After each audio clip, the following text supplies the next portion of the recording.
No time for a song today. We've got to get to the pool. Yeah, we've got to get some serious recapping done. Serious recapping and then some serious suntanning in the Saturday suntanning worlds. Right? Yeah. Yeah. It is mainly water in the air here today. Like London has turned into Florida for the day, right? The swampy bit of Florida. Yes. Yeah. There's gators everywhere. It's balmy. Do you say balmy when it's really humid? Is balmy a humid word? Sort of. I mean, I've only heard balmy used in the context in America when people are joking. Like they use it ironically when they're talking about the weather in winter in the Midwest. You know, like, oh, it's a balmy minus 30 degrees. So it's a sarcasm word, only ever used sarcastically.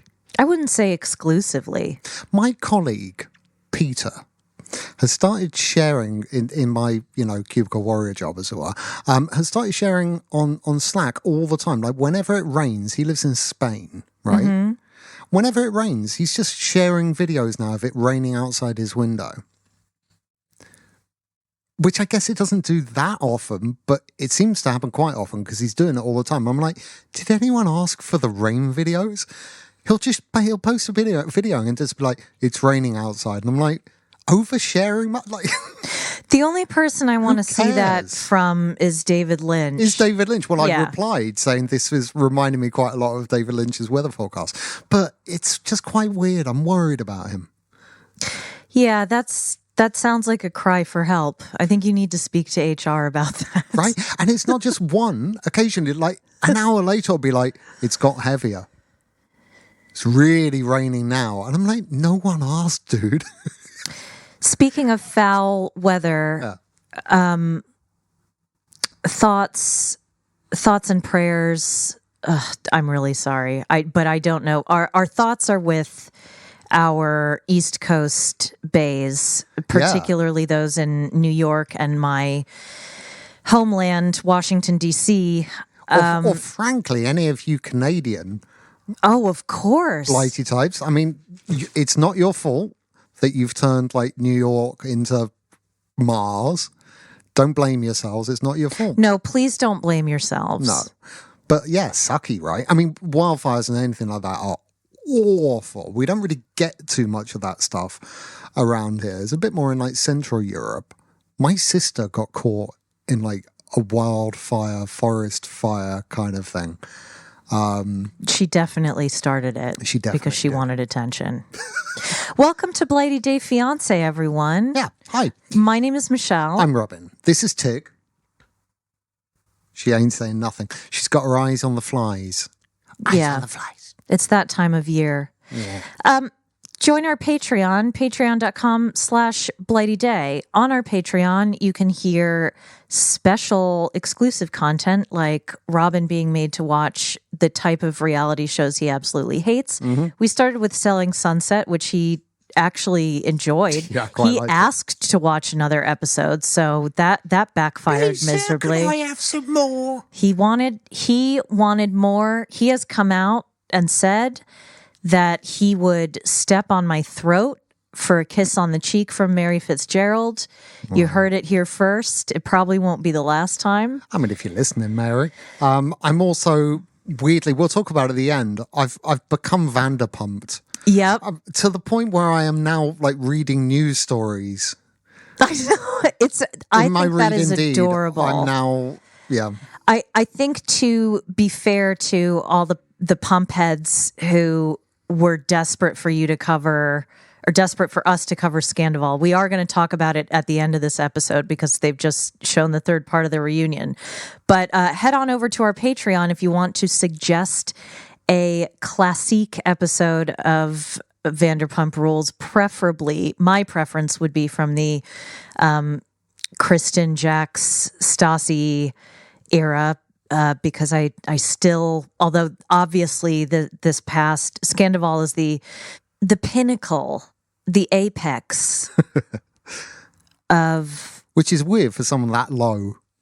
Yeah. Right? No, fair enough. Worms with moustaches generally don't apex shit. He is both the lowest of the low and the highest of the high in that sense. Were you into it? Because robins are generally speaking pretty into worms. I don't know if the mustache would put them off. Well, we get woken up early every day by chitterbugs. We do catch the worms, which is one of the benefits of having to get up so early. One of the downsides is we're fucking exhausted all the time. They never say that, do they? The early bird is grumpy and tired. Anyway, right. So yes, go to our Patreon and make me watch stuff I wouldn't usually watch, and then I'll start to like it and I'll be more like you. The aim was to make you really uncomfortable, but now it's just so nice to be able to have someone else to talk about these shows with, because I usually watch them by myself. Yeah. Well. Anyway, that's not what you're here for. Nope. You're here for the Before the 90 Days recap. Season 6, Episode 1. They don't do titles, do they? Yes, this one's called Moonstruck. Oh, is it? Yes, which makes me wonder, are all the episode titles Share films? Or, see, the only reason I paused is because they could also go with Nicolas Cage. By the way, if you've not seen Moonstruck, I maintain that film is one of the greatest romantic comedies of all time. It's not your classic rom-com. Not really a comedy. It's a little outside the box. No. Romantic dramedy. Yeah. Peanut butter? That's what your phone just said. No, it didn't. It's by affirmations. It said, like, I'm deserving of all the good things coming my way. And I am. Well, no, your phone is deserving. Does it say you are? Robin, can you let me have one or two things? Moonstruck's very good. But it did win Best Picture, didn't it? Did it? I want to say it did. It should have done. I think it did. I think it might have. Anyway, if you've not seen the movie, please do. It's really good. Well, we will find out very soon if Season 6, Episode 2 is also named after a film with Cher in it. There aren't that many. I know. That's why I think they'd probably go more with Cage. Yeah. I dread to find out what the Wicker Man episode is going to be about. That'd be incredible, though, if someone actually got put on a bonfire and burned in the night. Who would you most like to be sacrificed on a pagan altar fire? Instinctively, I was going to say Big Ed, but he would love that because there's nothing he loves more than being a martyr. So I wouldn't want to give him something that he wants. I think Danielle, because she'd be hoisted by her own kind of petard, wouldn't she? Because she's into everything, right? She'll take a little bit of this belief system and a little bit of that. So a little bit of Wicca. You know what I would prefer for anyone that I don't like on these shows is that people are going to be so frustrated by this. There's a horror film that we watched last week about a group of British made, I would hazard to say. Yeah, I think so. A group of guys, not young bucks strictly speaking, but sort of my age, late 30s, early 40s, go on a trip to the woods. And there's a monster that is sort of this mythical creature. And I won't say more, but I'll just say the monster... I was on the monster's side, and I sort of got it. You know what I mean? Yeah. Hey, while we're talking horror films, we watched No, we're not wasting time on that, okay? Okay. Right. So let's begin with Amanda, age 31, from Louisiana, and Razvan, she says sometimes. It's very confusing. Roxanne. Razvan, you don't have to take all your clothes off. I guess it's part of the job, right? When you're a TikTok star. Listen, I don't think I have to say that large parts of Amanda's segment were extremely distressing to me. There are a few of us now in the 90-day podcasting community who have lost fathers in particular to cancer or suddenly otherwise.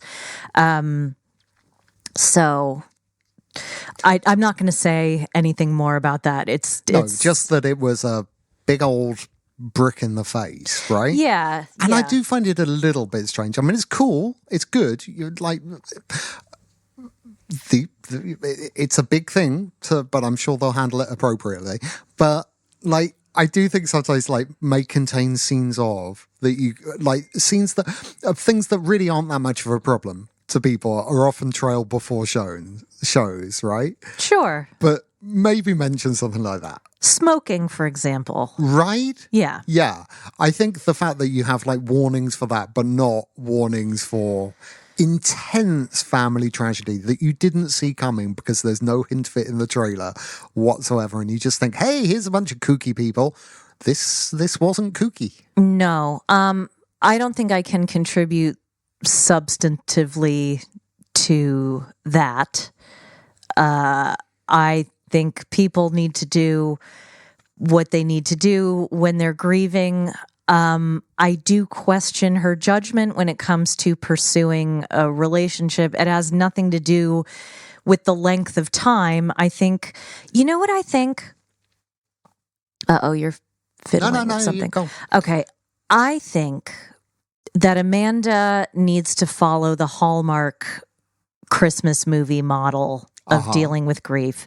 Right. I think she needs to open a bed and breakfast somewhere in New England. I think just look at men making boats for a while. Yeah. Like with their shirts off. Exactly. But you know what she has to do? She has to date a couple of the boat making guys, right? And they turn out to be kind of dicks or whatever. And then one guy who makes humble boats, but really meticulously catches her. And that's the one that sticks, right? Robin, you've got it all wrong. Oh. The one that she's meant to be with is the contractor who's renovating the bed and breakfast that she inherited from a maiden aunt. Right. Who she's clashed with through the entire renovation process. Okay? Right. So you smell what I'm stepping in? That's right. The boat making guys are the distraction. Exactly. But the real love was that. But it still builds things, makes things rough hands, right? Yep. Yeah. But right under her nose all the time. Yeah.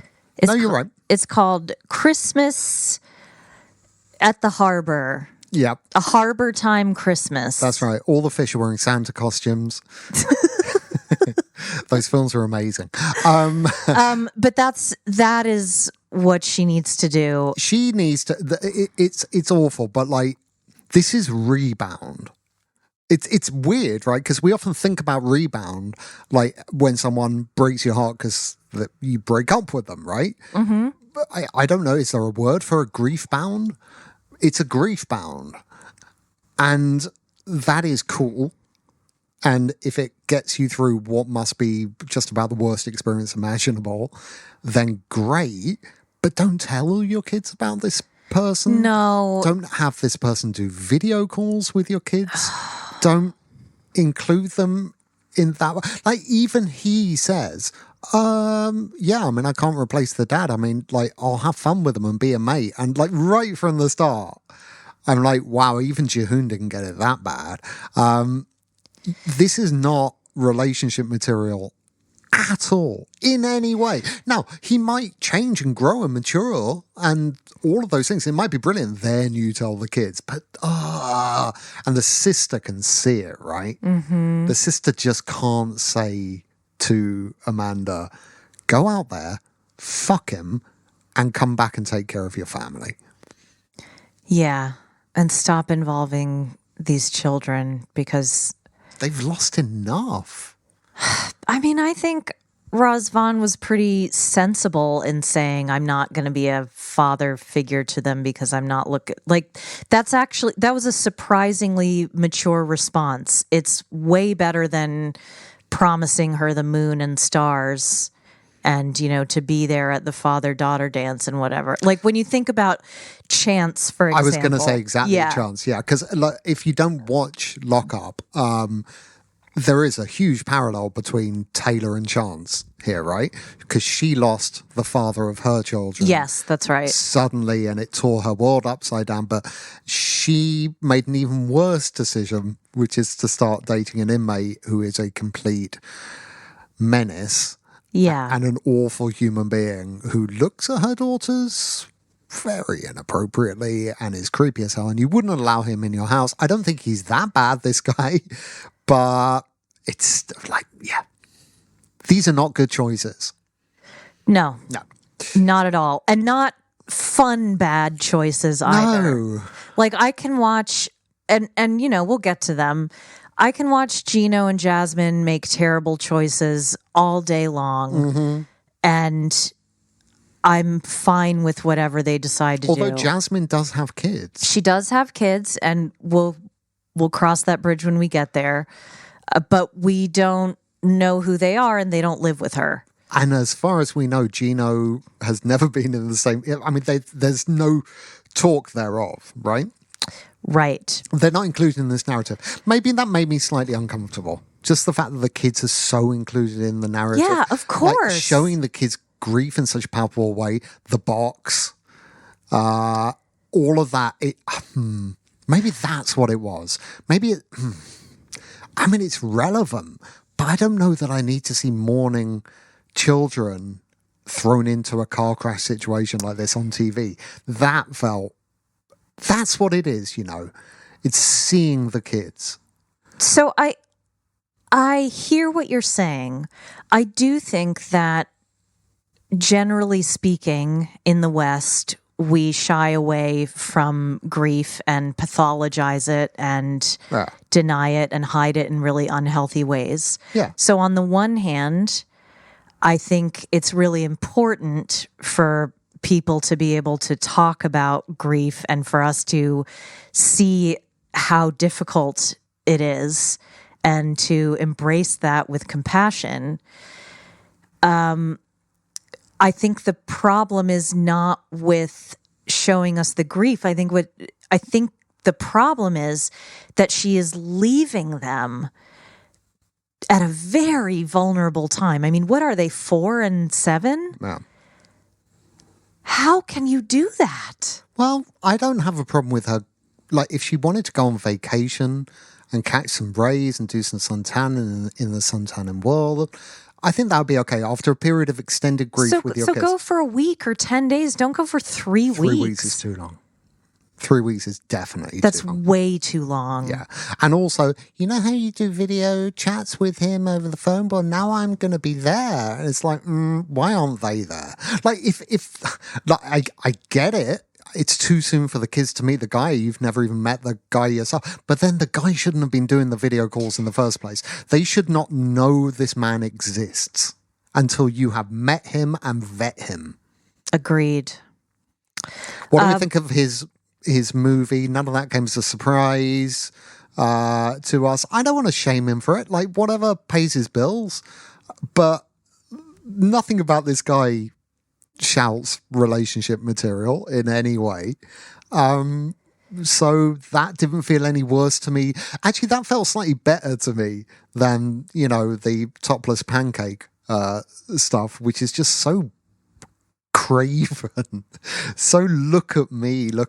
Sorry, what? Topless pancakes? Wasn't he making on his TikTok videos? He's sort of doing like naked cooking and stuff. Oh, yeah. Look, I mean, use what you've got while you have it. I don't have any particular judgments about that one way or the other. The actual content of his stuff just seemed really bland and boring, but he does it with his shirt off. Okay. I wouldn't expect you to understand. I think that's fine. Yeah.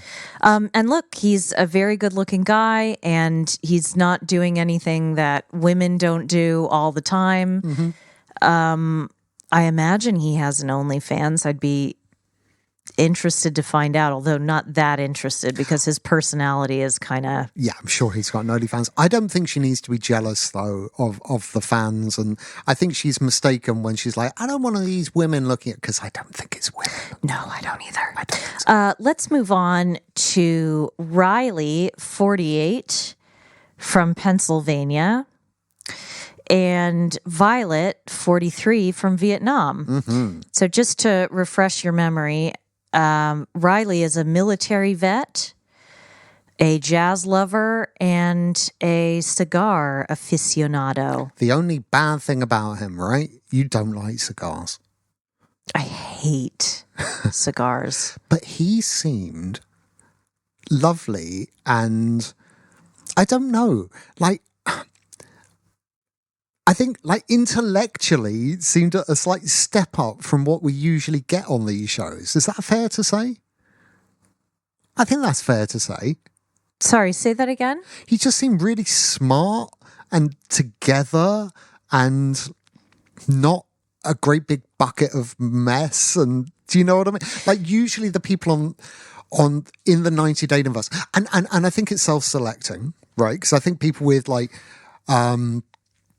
careers in which they can take great pride can't take the time out to do shows like this, and also, you know, sure, right, don't want to run the risk of losing that. So it's self-selecting quite often, but it's just rare that you see someone who's got their shit together that's on a show like this. I mean, he genuinely just doesn't seem to have found love, but everything else in his life seems really nice.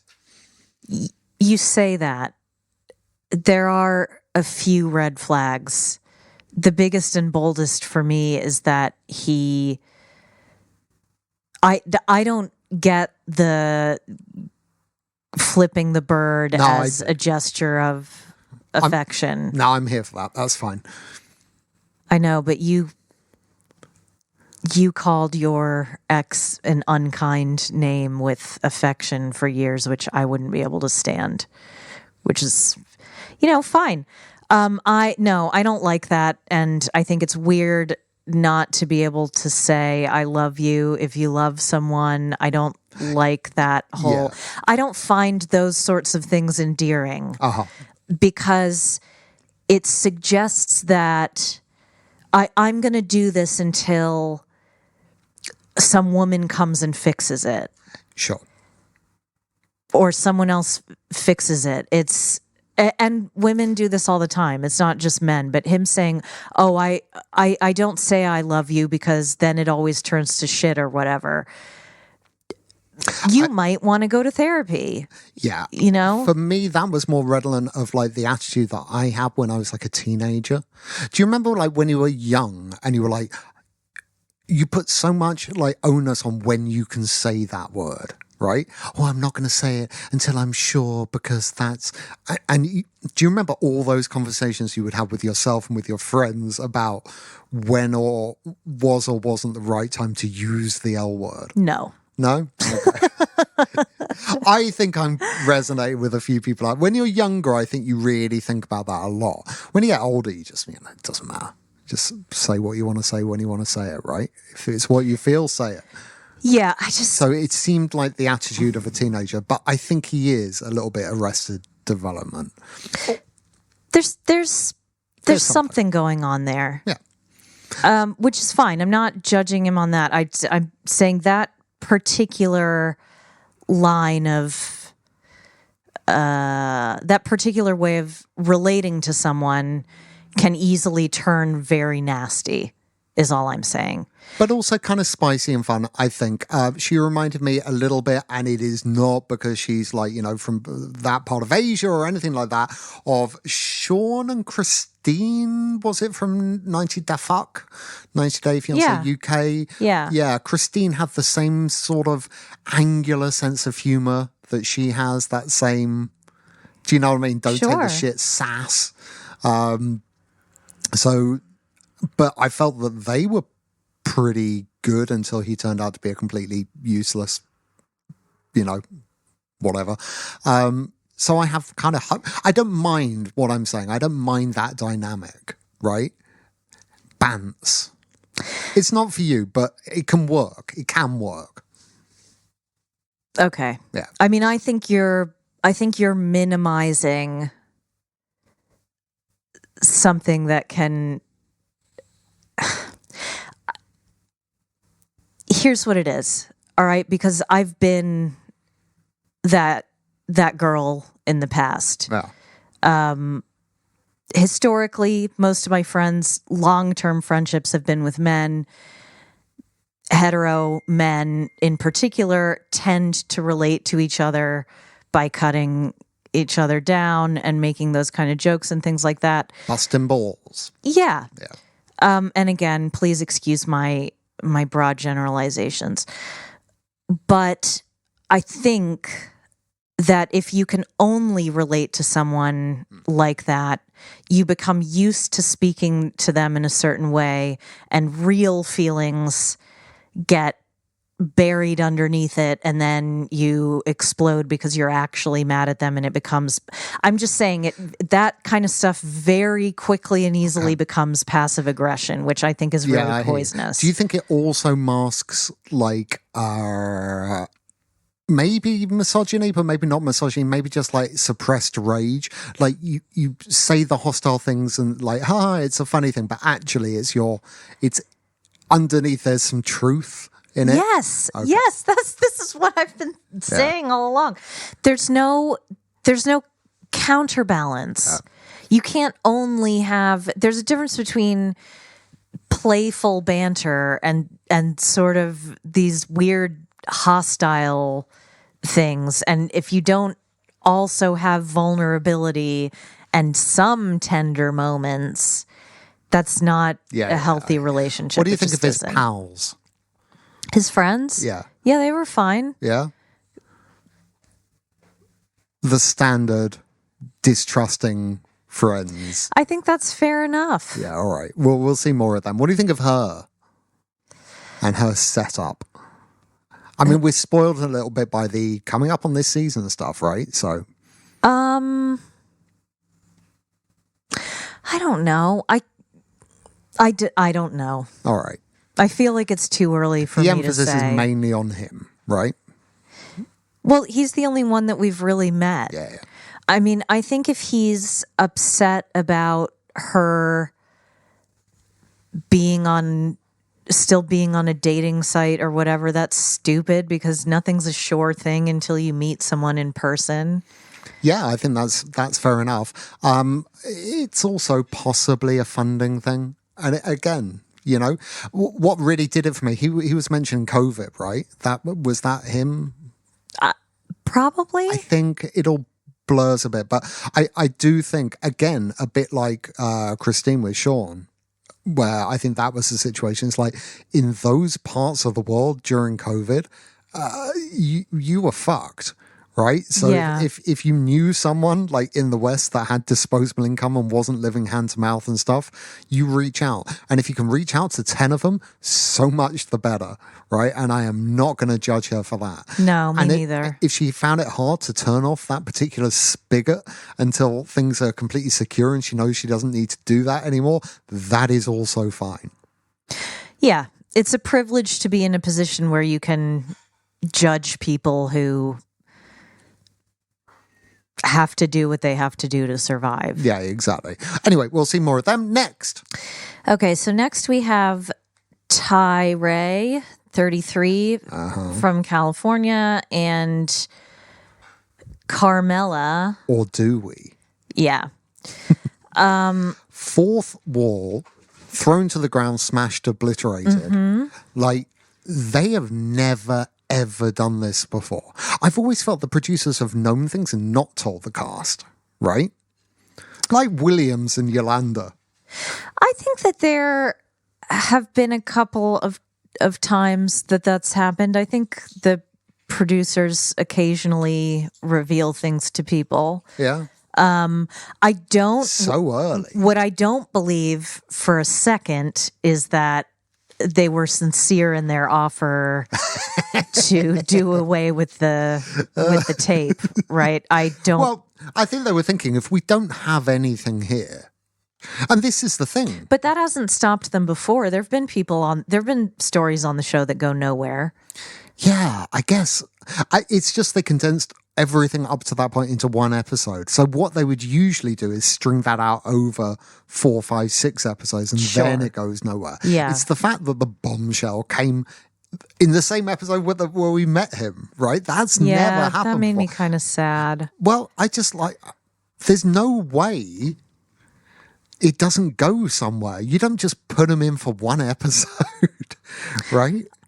On the other hand, there are quite a few cast members we haven't met yet, which leads me to believe there will be a few relationships that...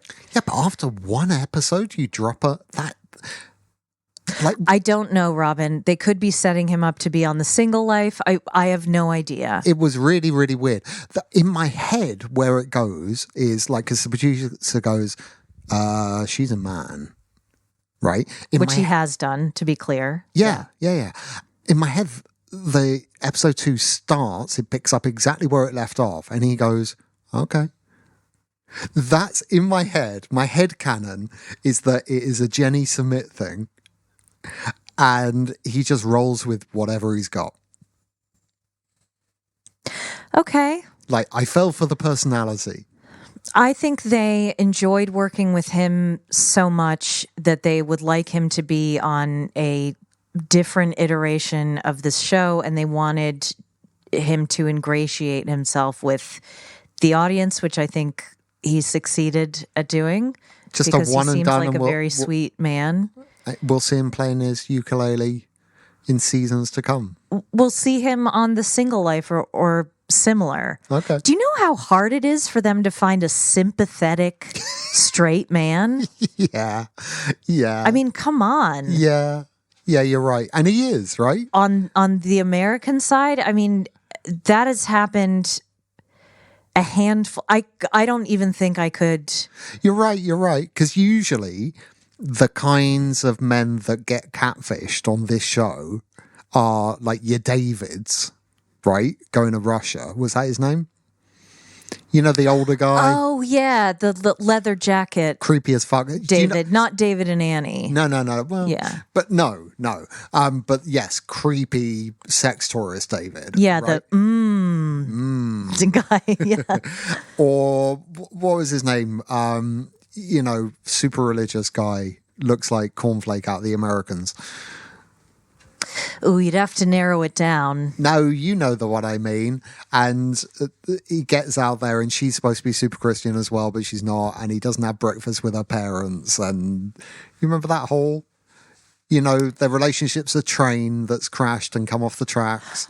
Oh, Bible Ben. Yes. Yeah. So usually these kinds of men are like them, right? Right. But he isn't, is he? So you're right, actually. He's a bit of a gem. So who knows? But like I say, where I want it to go is a relationship between him and... I want a storyline where a catfisher falls in love. I think that's... Yeah.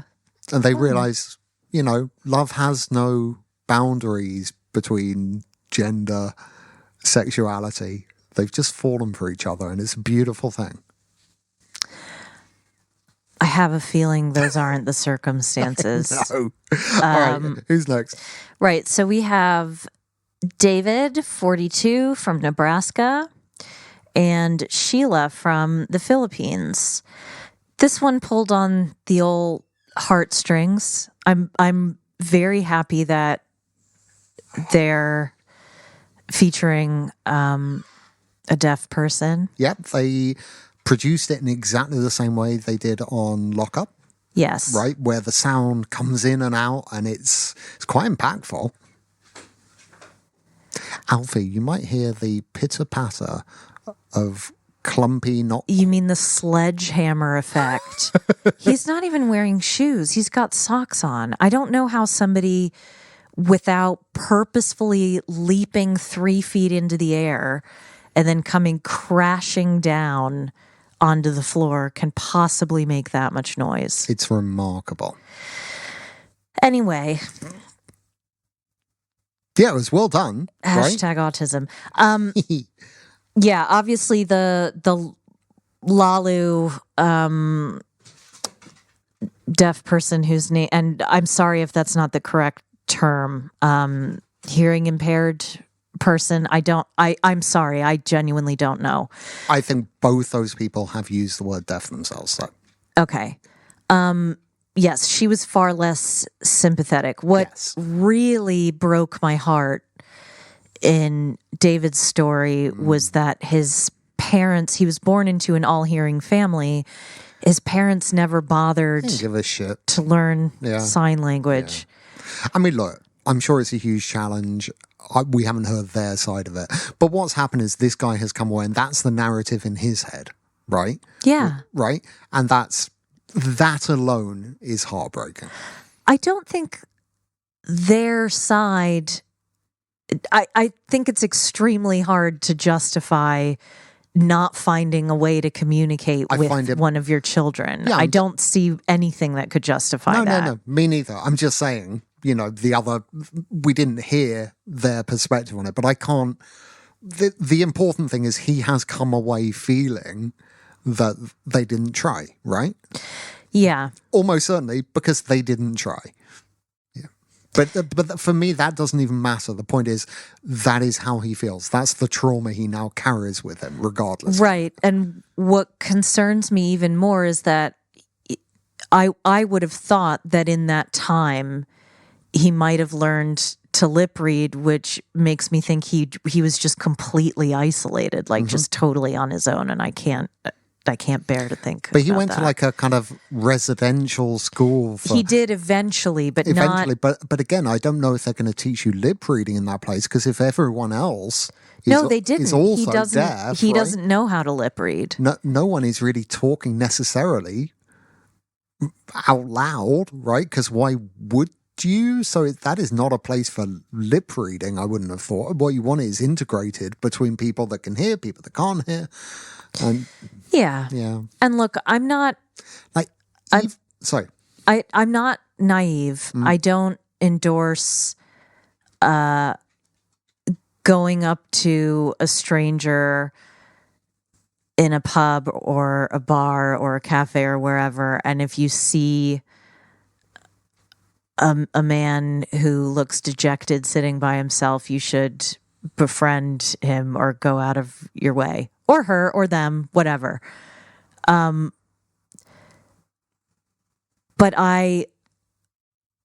it's small acts of kindness, like the bartender at his local making an effort to befriend and really communicate with him. Yeah.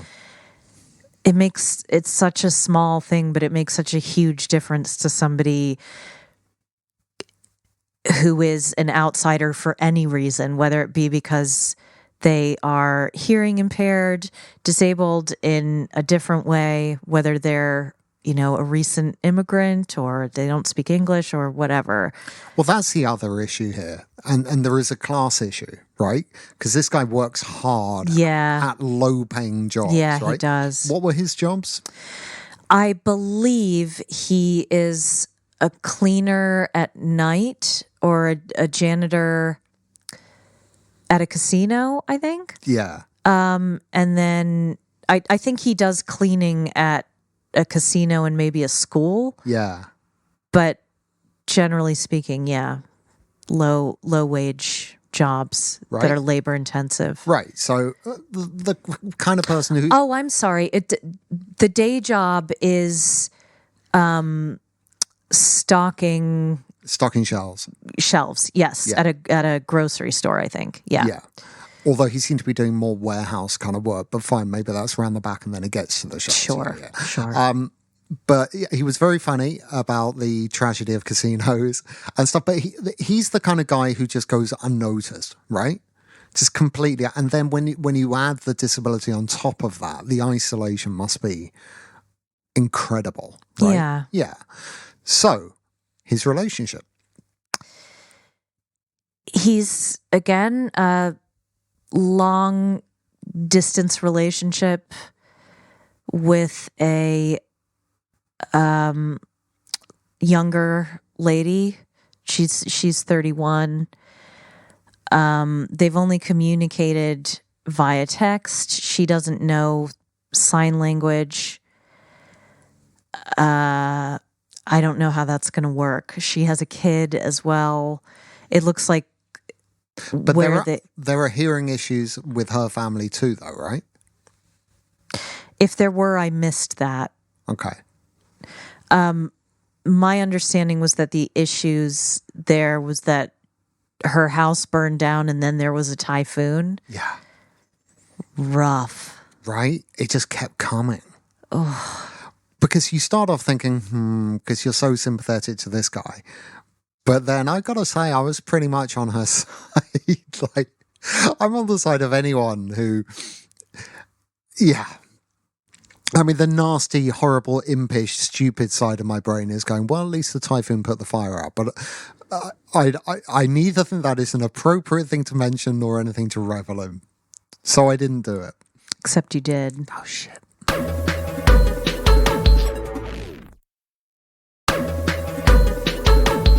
Before I get to the couples that we haven't seen, and I'm just reading this on TV Insider. That's the only reason I even know they exist. But let's talk about Gino, 53 from Michigan, and Jasmine, 35-ish from Panama.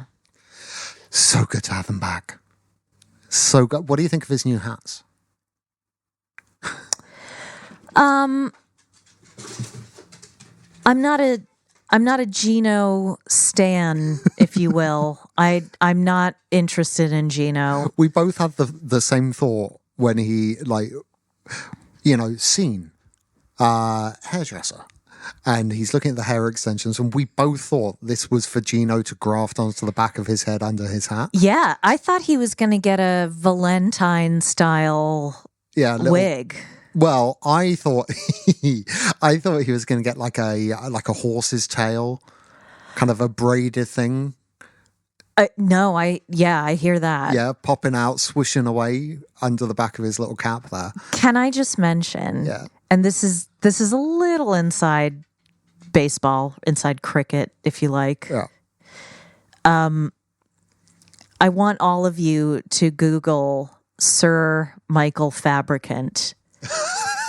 Who not only is a phenomenal example of nominative determinism. Yeah. I almost got there. Yeah. He has the wildest hair situation. It's Boris Ultra, isn't it? This is a man who's desperate. He's a Tory politician over here, right? And so desperate to be Boris, but his hair is Boris on steroids. It's not even that. Yeah. It's so I was saying to Elliot, I asked whether, they recently did this thing called the Prime Minister's Resignation Honors. Yeah. So I'm not going to go deep into politics They here. do the same thing in the States.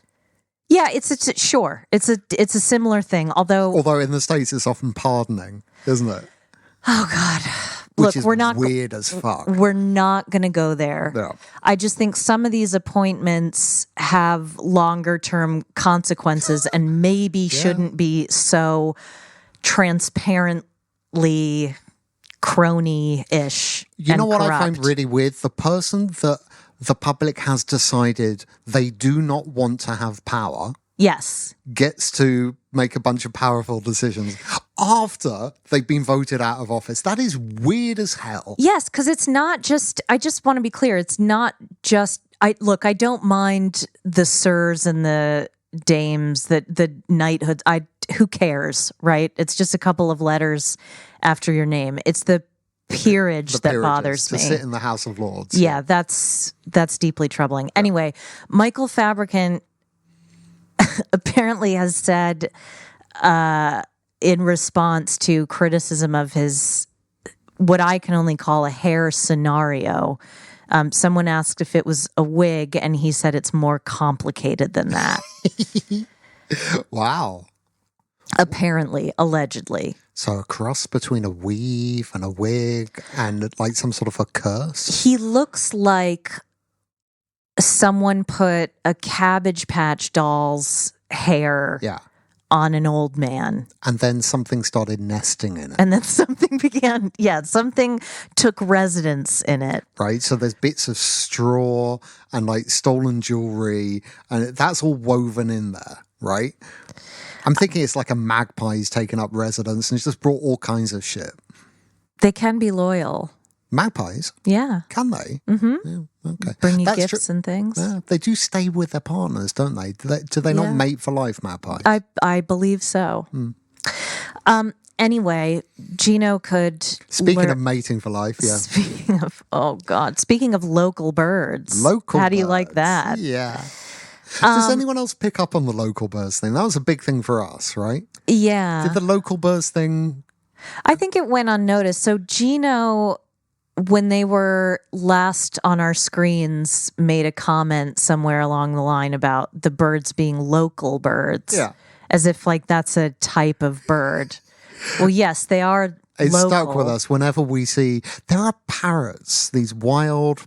Parakeets. Parakeets. Yeah, they're like neon green parakeets. Yeah, that live where we live. It's not the kind of thing you see in Britain because our native animals are pretty drab, right? We don't have colour in this country with our fauna, do we? No. No. So whenever we see one, it's a local bird, right?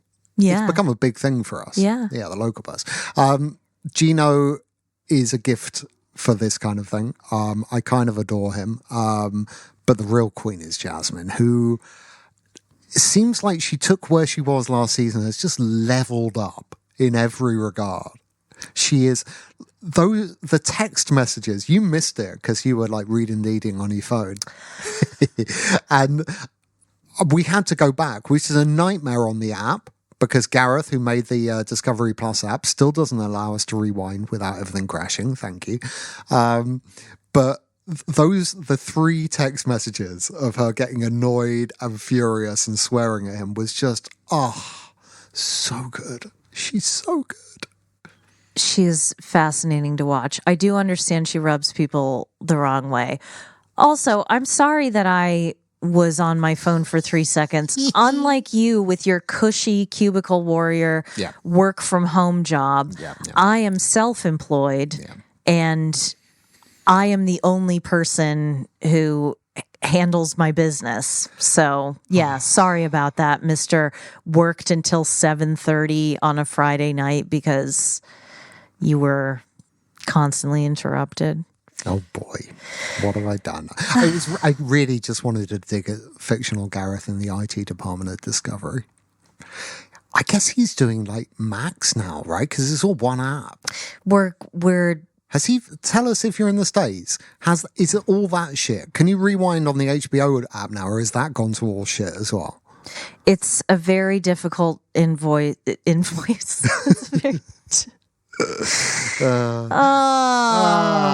Interface is what I meant to say. So you had a conversation with the penis whisperer, right? About how gifted Jasmine's pal and now neighbor might be in the trouser department. Yeah. Yeah. And it was established, you and the penis whisperer, you've decided, right? Huge. Yeah. Huge. Monstrous. The only reason she doesn't want to be with him is because there are probably some acts that I won't mention because they might be triggering to some that she might enjoy during intimate congress that he probably wouldn't be up for. Oh, you think? You think he's withholding? No, not withholding. I think he probably doesn't like to. Oh. Yeah. Right. I made a hand gesture. Wow. But we won't We're talk not going to about say it. where the hand was. No. No. I mean, people are thinking now. Well, they can draw their own conclusions. Yeah. He looked like Martin Fry from ABC. I don't know who that is. You know, Lexicon of Love. Do you want to talk more about this guy or... Look of love. Look it up. He looks like him. Current references only, please. Yeah.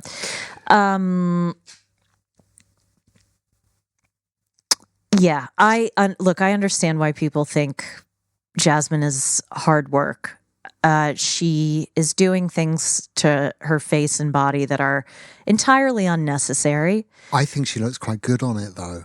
Unusually, because I thought she was going to have more and more surgery until she started to, there's that tipping point. The Darcy tipping point. I actually think she looks fantastic.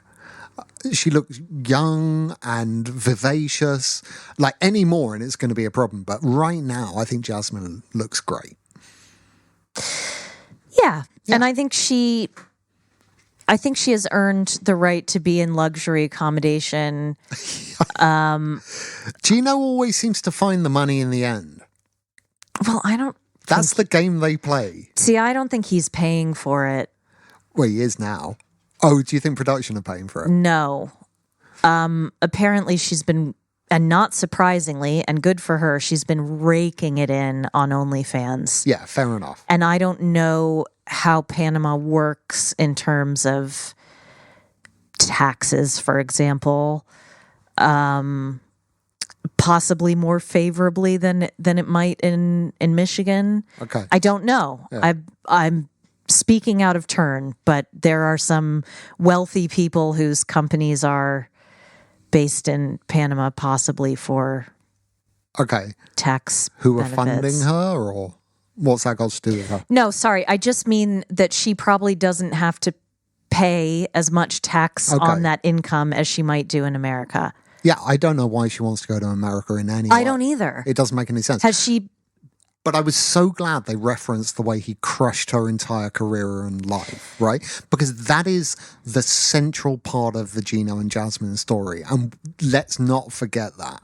What he did, right, wasn't just sending pictures of her topless to his ex. He destroyed her life from the inside, right? So if that, worm in a wig, worm in a hat, has to pay and pay and pay, he's only making right on what he took away in the first place. Yeah, but I don't think she should have to be with him. I think she's already more than earned that money. I don't think she should have to continue to pay for it. But I understand what you're saying. Yeah. That's unforgivable. I also think it's pretty gross how she treated the woman who informed her about that, the recipient of those images, which I am fairly confident didn't ask for them. Right. No, absolutely. Yeah, we've seen receipts where she was unnecessarily cruel and pretty disgusting toward that woman. Yeah, but she gets crazed, right? Jasmine just gets crazed. She sees red and she can't be held responsible for what she does. It's just how she is. Yeah. I just wonder how well that would go over if she wasn't pretty, is all I'm saying. Oh, for sure. She's awful, but we do adore her. And broadly, I think I'm always going to be on her side. Just because there's an articulacy in her rage, which is almost unmatched in the genre. She's wonderful to watch. Yeah. Don't get me wrong. If they had their own show, I would make the time to watch that. No question. So, two things we have to cover. Gino's penis. Yes. This is not because of her body, and he pretty much says it. This is because he's fucking terrified, right? Look, I think that there is legitimacy to that. I'm torn because either she's stupid enough to actually believe that it's a physical or behavioral shortcoming on her part, which I'm inclined not to believe, or she just wanted that procedure done and felt like, maybe if I put the doctor on TV and say it's for Gino, I'll get it paid for. Get a discount. That doctor was it's rare that a doctor is too much information. Yeah, they're not normally the types to be squeamish, but this guy was, I think he was bored of the conversation. It's like, yeah, I get it. And also, You don't need to go into that much detail. but just for the avoidance of doubt, ladies and persons with female body parts, if you have a gynecologist who compliments you on the way you look or smell, that is not appropriate. And Well, she did Jasmine ask. was fishing pretty hard. She did ask. And what's he supposed to say? I'm not going to comment. It's not appropriate. It isn't appropriate. I agree. He seems to take pleasure in his work, which is a red flag. I didn't get that sense from him at all. Okay. I think he was extremely uncomfortable and didn't want to have this discussion at all and wanted to. Well, maybe the quickest way to shut the conversation down is just to say what she wants to hear and move on. I don't know. I mean, would you, for example, if you went to the doctor Yeah. and the doctor handled your penis Yeah. or your carriage. You're getting excited by this Stop conversation. it. No, I'm not. Okay. If it's a doctor Yeah. handling you, Yeah. and if you said to him, what do you think? It's a nice penis, right, Doc? What would I expect the doctor to say? I expect he would just change the subject very quickly. Yeah. Yeah. And if I force the issue, I think eventually he would say, I'm not really comfortable with this conversation. Yeah. Yeah. Right. I'm just saying it's not. Maybe it's different in Panama, though. Who knows? I don't think so, Robin. I haven't made a single Panama Canal joke. Well, you just did. Yeah. Now, there are couples to come. We're sort of running short on time, so I'm not going to go in depth, but we do have at least 2 contestants from England, which is very exciting to me. I love that you call them contestants. Well, I don't know what they're supposed to be. So, Statler. For real? Sorry, if you heard noises off there, I was just plugging in. Statler and Waldorf? Well, one would assume maybe she has a twin named Waldorf. Yeah. But Statler, 33 from Texas, and Dempsey, 28 from England. Does he have a twin called Makepeace? She. Oh, they're 2 ladies. Yes. Okay. Well, we look forward to seeing them. Yes, very exciting. Particularly after the complete car crash that we just had on tow. Yes. Then we Still haven't had a good lesbian relationship in the franchise, right? Because we remember Berica. That was awful.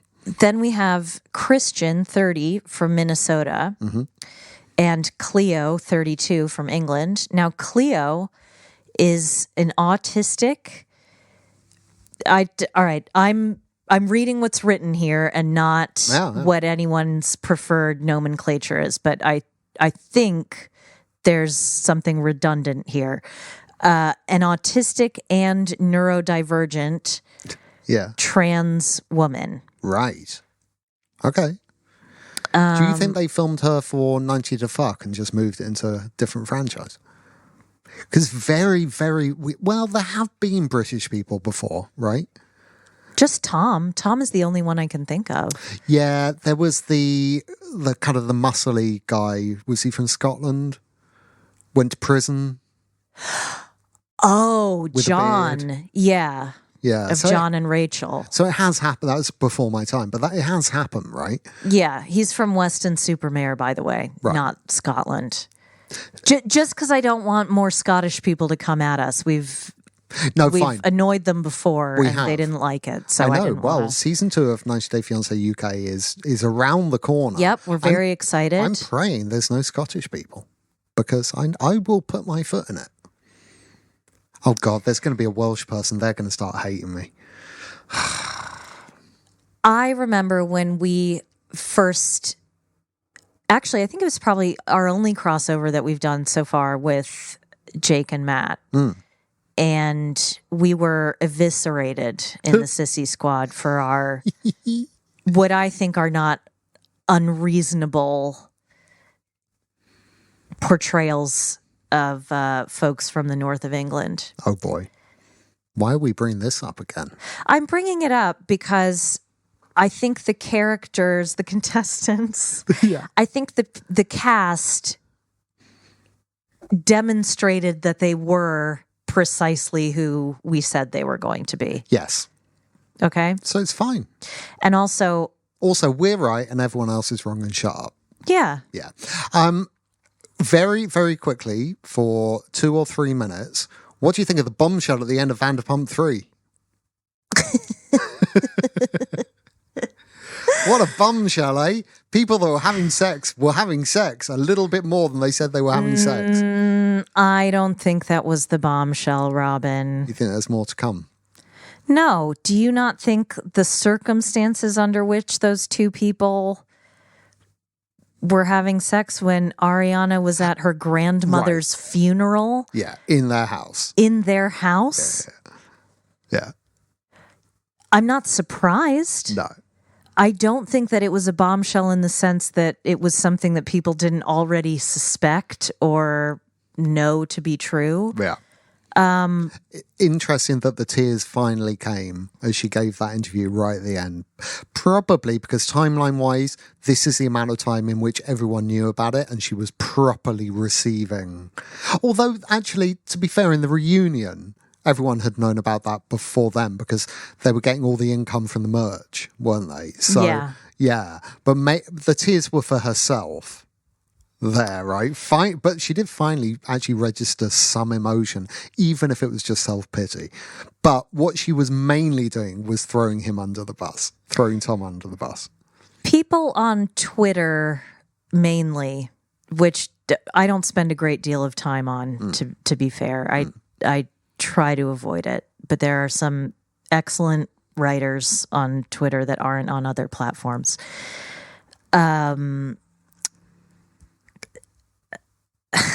They've accused Ariana of being a misogynist, and I want to come right out to the front of that and remind anyone whose opinion might be drifting in that direction that this was 3 weeks after she learned. We have all had more time to process what happened than she had at that time. Yeah. Right? So And can we also remember that she was the victim in that reunion of misogyny? Particularly she kept her shirt on, it was so hot. Right? Which was like body shaming and misogyny all wrapped into one. Right. From a guy who says he's penitent. Yeah. Well, if you're really penitent, thoughts like that don't even come into your head. The irony is that the real misogyny is wanting a scorned woman to behave in a certain way. Yeah. She was unapologetic in her anger. She was present in what she was feeling. And she was loud about it. And it's not she wasn't saying all women are. She was saying this particular woman, I'm using this word because I mean it. And I personally don't have an issue with that. I know a lot of people do have a problem with the C word, and fine. I don't, because I'm British and we say it all the time, right? Like Australians. But yeah, she meant it, right? She meant to say the worst possible thing because to her, she is the worst possible person. That's not misogyny. No. Like I said, misogyny is calling a woman misogynistic for being for standing in her truth and being authentic and vulnerable in her anger, even when that's unpalatable to some people. Yeah. Because feminism isn't about unconditional support of other women because they're other women. No. I will say, and I don't know how you feel about this. That's becoming one of my catchphrases now. I will say, like, totally unnecessary. Yeah, go on. I'm going to say it. Just say it. With the exception of the living in a poo-poo house. Poo-poo heads. You're both poo-poo heads. In a poop house. It reminded me of Adam Buxton. Anyone who knows what I'm talking about. Go to a poo-poo party, pom-pom. I rewound it, or whatever you call it. I had to repeat it at least once because I haven't laughed like that in a very, very, very long time. That is how I would behave if I was on a reunion. That is the brilliant thing. Just undermine it completely. It was so much fun to see Andy Cohen, who like has made a career selling people's misery, finally be subjected to a little bit of misery. It's like, well, this is what happens. Eventually, people just when you've made your career out of the theater of the ridiculous. Eventually your theatre becomes ridiculous, and that's all that happened, right? Sure. It was kind of cool to see James do that in a way. Let's just reduce this down to a playground. Well, what I was disappointed by is I do think the left side of the room. Now look, do I like Katie Maloney, Schwartz Maloney? She's not a favorite of mine. She's not someone that I would have an easy friendship with, and I think that she and I probably wouldn't get along. No. But there's no playfulness to her, is there? Not that I can see, but she's very severe. But she's also been shackled, or was shackled to what I believe is referred to in this country as a split the difference C word, a non-committal wet noodle of a man for over a decade. Yeah. And he never took her side at any time, either before or after their divorce. He never supported her in any arguments, even if it was against someone that he just met. He could not be loyal or supportive to her. He got away with everything, I felt, in the whole reunion. I don't quite know how, like, because it was stretched over such a long amount of time, and like 10 hours cut down to 9 hours, it felt. But like, everything got so forensic. Like, where exactly were you on the afternoon of? But he seemed to get, like, he knew everything all the time. We're pretty sure he was in the room when they were having sex, let alone knew about it. Right. Yeah. But he I don't know, that boyish charm that he thinks he has, don't take anything seriously, make a few gags or whatever. But actually, when you really look at him and how he's behaved in a few regards, he seems like a complete piece of shit. Schwartz. Yeah, it's pretty sinister. Yeah. Even the way he was saying, oh, I'll have a string of, loves for the rest of my life. I don't see myself settling. What he's actually saying there is, I'm going to act like an arsehole for the rest of my life and behave like someone who's very rich, even though I'm not very rich. And just everything about him is actually kind of gross when you look at it. There's a sadness in him, though. I mean, Kendall Roy is the ultimate sad boy, spelled BOI. Yeah. But there's a bit of sad boy in Tom Schwartz. Yeah, but he ain't no Kendall. But I'm explaining. I think he's hard to get a fix on, because on the surface he's muy amable, he's très génial, yes. Right? But that's a distraction technique. He does that so that you can't get a fix on him. It's all distraction and sleight of hand. But I don't. I don't know. Well, who knows? I just thought he came out of it. He came out of it. People gave him a much easier ride. They did, and I felt that we didn't. like Katie and Tom's divorce was a pretty significant event in the history of this 10-year show, and we got none of that. No. I mean, we got... Even James got more shit for throwing a drink on him. I felt. Yeah. Right? Definitely. Yeah. Who came out of episode 3 the worst? I mean, obviously, apart from, Raquel and Scandival. Lala came out really badly. I thought she overplayed her hand and became really, shouty and unpleasant. I think we had too much from her. And I've always been... I've never liked her. And while I'm sympathetic to what she has endured in the course of her relationship, I can't forget, even though you live and learn, et cetera, and she's come a long way since that time and stopped drinking and whatever. And Lord knows, if there was a camera crew following me in my mid-20s, they would find some stuff that I would be humiliated to address now. Not on that level, but, certainly some mistakes were made. But anyway...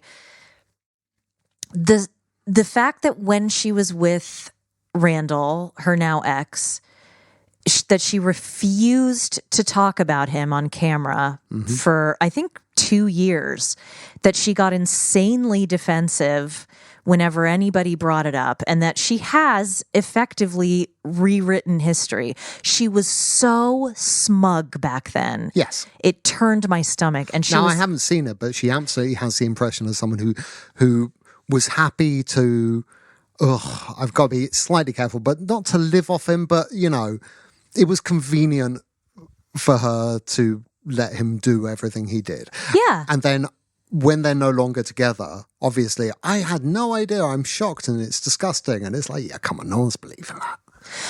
I have a very hard time believing that she, being the person who benefited the most from the casting couch, would think that she's the only one, and honestly think that she's the only one. Yeah. And there were things that came out about him a long time ago. Yeah. It's I'm not buying any of that.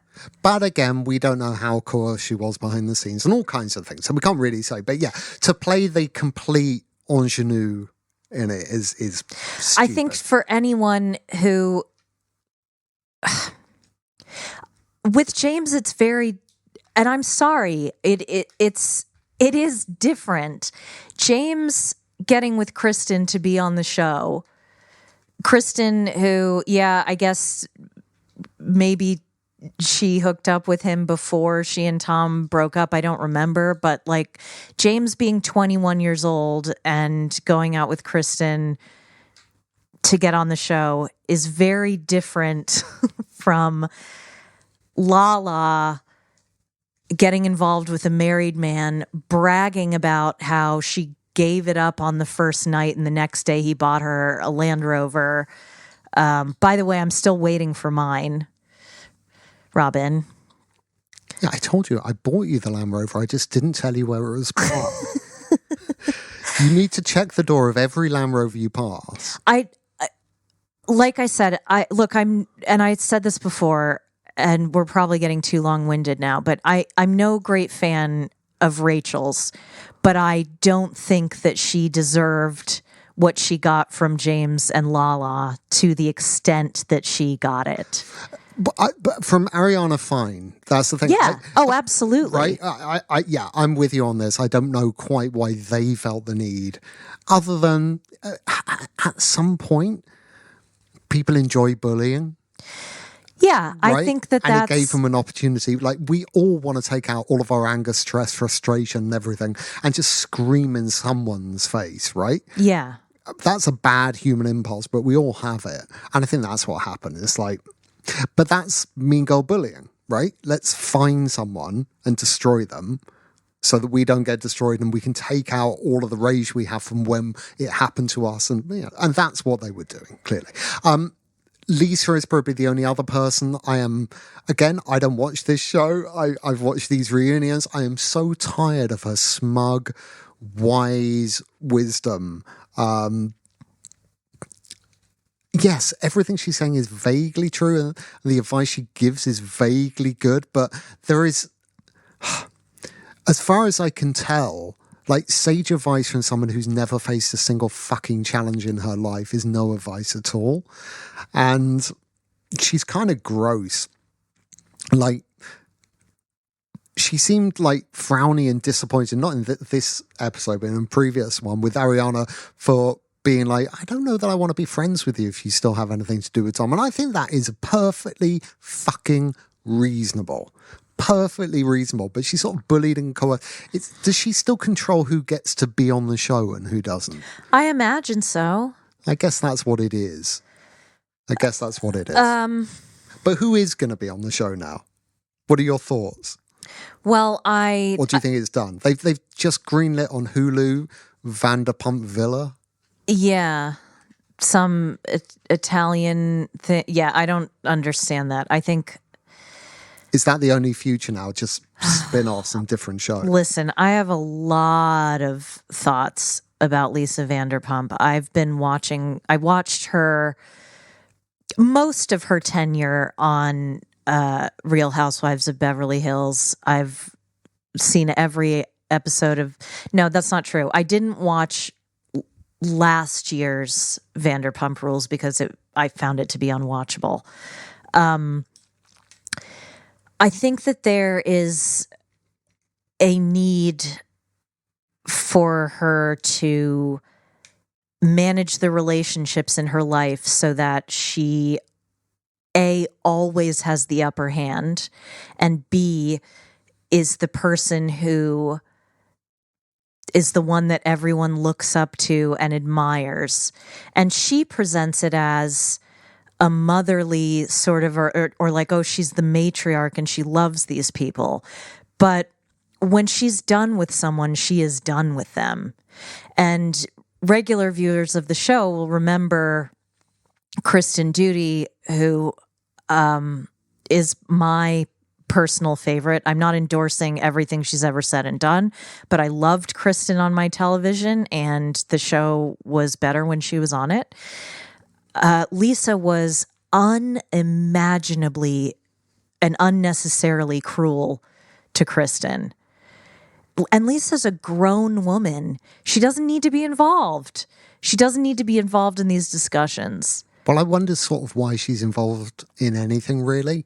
Like, how much is she even in the show? Well, it's a carryover. But this is the thing. I think she enjoys being in that role. I think she enjoys being on television. She did I told you she was in that Poison Arrow music video, and she was a model for a brief time. Oh. So I think she has that unsatiated desire to be taken seriously. I'll tell you one thing, that restaurant, the decor in that restaurant looked absolute dog shit. It looked like a theme restaurant on like a cross-channel ferry. That's what it looked like.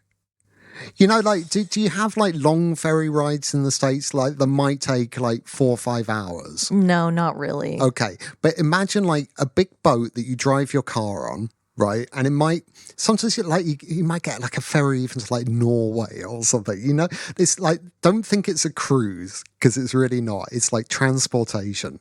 Yeah. Right? But for the hours that you're there, there'll be like a ball pond for the kids and a bar that is significantly too big. There might be a cinema playing a Pixar movie where the seats are covered in snot and child bogies and stuff. But the restaurant will look like a cross between like the Rainforest Cafe kind of thing, like foliage which shouldn't be there, and like a set from local theatre. I think you're giving it too much credit there. I think it looks like the home collection from Next, but 10 years ago. Right. Yep. You're right with that as well. That's what I think it looks like. But yeah, I did see, I didn't read the article yet, but I saw an item that Lala was trying to mend things with Rachel, which makes me think that. Oh, someone put enough money on the table. Yes, Okay. Exactly. Yeah. And I don't think Ariana needs this show anymore. No, she's done. I think she can go on to much bigger and better things. Yeah. Alrighty. Well, that was delightful. We will be back hopefully a little earlier for episode 2 of Beyond because we know we were a bit naughty this week. We'll do our best. We love you very much. We will see you sooner than usual. Bye.